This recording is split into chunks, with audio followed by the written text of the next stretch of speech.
Maswerteng hapon po mga ka-STL. Narito na po ang resulta ng STL Pangasinan para sa araw na to, second draw. June 4, 2025, araw ng Miyerkules. Naway ang mga natayan niyo po mga numero kanina ay manalo nawa ngayong hapong ito, 5 PM. Kaya't kunin niyo na po ang inyong mga tickets. Narito na po ang resulta. Ang mga numerong nanalo sa STL Pangasinan ngayong hapong ito, June 4, 2025, 5 PM, second draw result, 1 at 7 in exact order. Sa lahat po ng tumaya kanina sa STL Pangasinan para second draw ng 1 at 7, congrats po sa inyo, panalo po kayo. Again, 1 at 7 in exact order.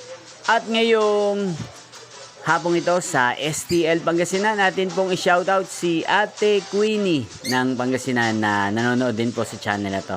Shoutout po sa inyo, Ate Queenie. Sana po ay nasa mabuti kayong kalagayan. Sana iswerte din ng mga numerong tinatayaan nyo sa STL Pangasinan. Kaya hindi, shoutout po natin si Kuya Alpi ng Pangasinan na nanonood din po sa channel na to.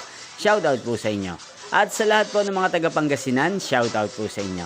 Inyo pong napanood ang resulta ng STL Pangasinan sa channel ito, Roderick Hernandez TV. Maraming salamat po sa patuloy niyo pong panonood at pag-suporta sa aking channel. Magkita-kita pong muli tayo mamayang 8:45 PM. Thank you for watching.